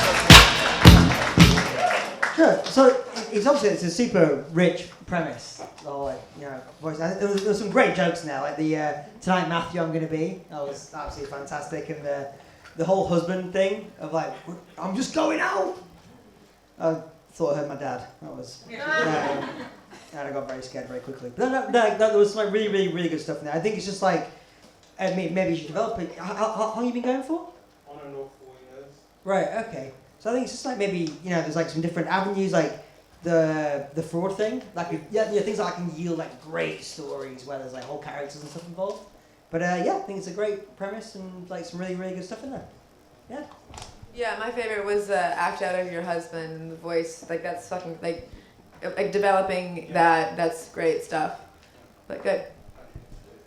I would say, yeah, you have got probably one of the most unique premises to like exploit. It's fucking amazing. But I would say like, yeah, you've got some gold in there. I think it just needs, the jokes need to be like a bit more punchy. So I don't know, like a writing thing I use, you don't have to use this if you don't want to, but like I always do like, if I write out on a computer, I'll mark with a little star where I expect them to laugh. And then, because sometimes you'll find like they'll start laughing in the middle or something and it just needs to be restructured so it's at the end. Like the funny word is at the end and it hits much harder. That's something you could try, maybe, but if not, I don't know, figure it out. You're fucking great. Give it up for Miss Lorraine! Miss Lorraine! I've come to talk with you again because a vision softly creeping. What a somber music. We've got one more act. Sorry, I don't know why I paused. Let's go for the final act. It's Victoria. I'll see everybody. Go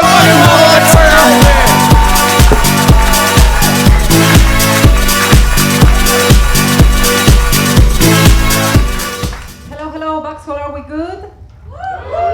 My name is Victoria and I'm originally from Argentina, which I feel is a bit different from the UK. In the UK, for example, you have jobs. And in Argentina, we have much more attractive people. Whenever I tell people that I'm from Argentina, they get very excited, like, oh my God, Argentina, football, samba. I have 2 times been to Rio. And it worries me that people's favorite part of Argentina is Brazil.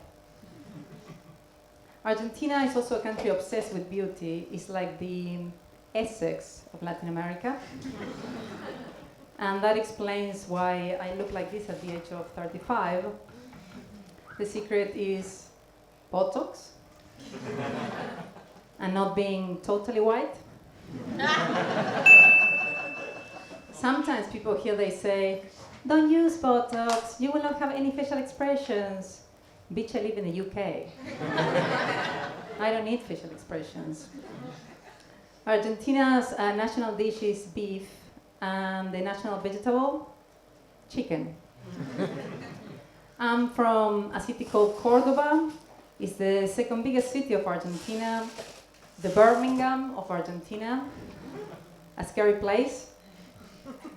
When people ask me what it's like to live in Cordoba, I tell them that in 2015 we received a Syrian refugee family, and 6 months later they went back to Syria.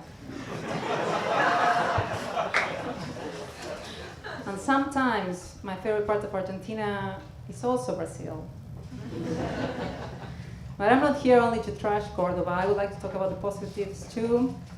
LSD is £1.50. I'm a lesbian and sometimes people find this surprising.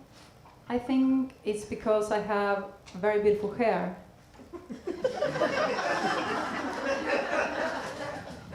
Straight people ask me all the time, how did I realize I was a lesbian? Which I feel is a bit of a personal question, but in my case, it was by having sex with women. I want to clarify that I don't mind straight people as long as they don't act straight in public.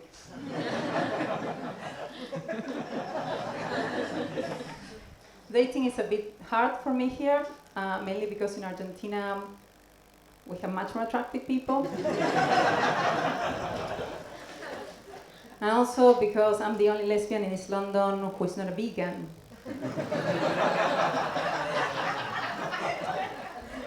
Still, I like falling in love. You know, my favorite love story is Romeo and Juliet. It lasts for 5 days and it leaves 6 people dead. I feel it's very Argentinian. I'm not on dating apps because I prefer to meet people in person at my local lesbian venue B&Q. I notice I attract two kinds of girls, straight girls and sociopaths. Sometimes I think they're the same thing. Also, I don't like to call them straight girls because I feel it undermines their potential. I prefer baby gays.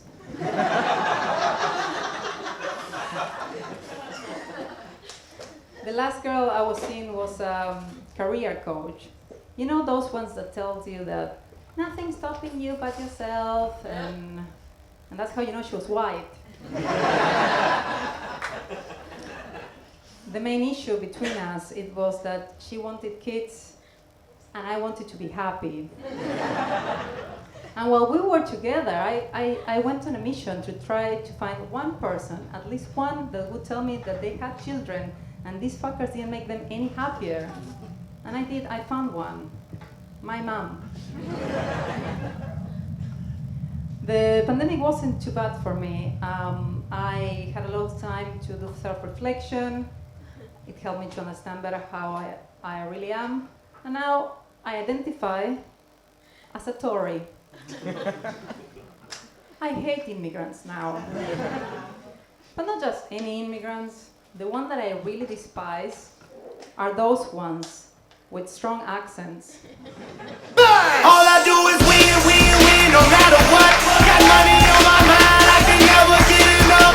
And every time I step up. I know this wasn't your fault, but that was a really strange sentence to finish the stand-up on. I hate foreigners.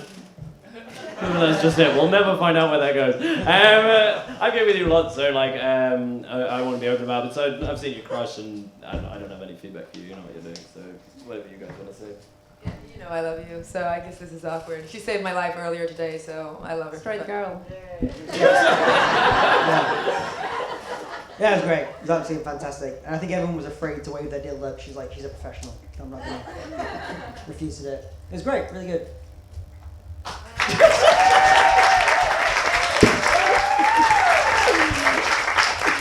There we go. That was lame feedback at the end, wasn't it? Oh, okay. Why not? Okay, could we have all of the people who passed the Ding Dong show please come up to the stage? So that'd be Rob Moriarty, AJ Rose, Indy Madre, Blank Peng, Ten Jiwei, and Victoria Olsey. Could you all come back to the stage, please? Give us some music. Yeah.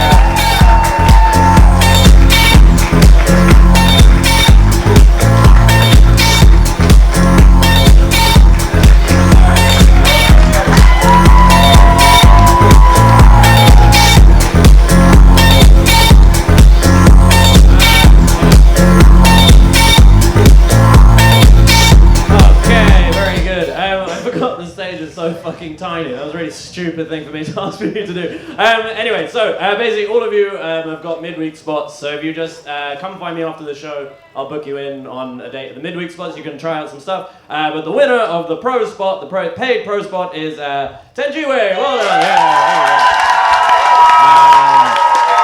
Yes. Well done, fucking absolutely smashed it. You guys are all great. Keep doing comedy. Keep coming back to comedy. We do shows here every day, 2 on a Saturday and then 1 every other day. Follow us on Instagram, Vauxhall Comedy Club. Go home now. Bye-bye.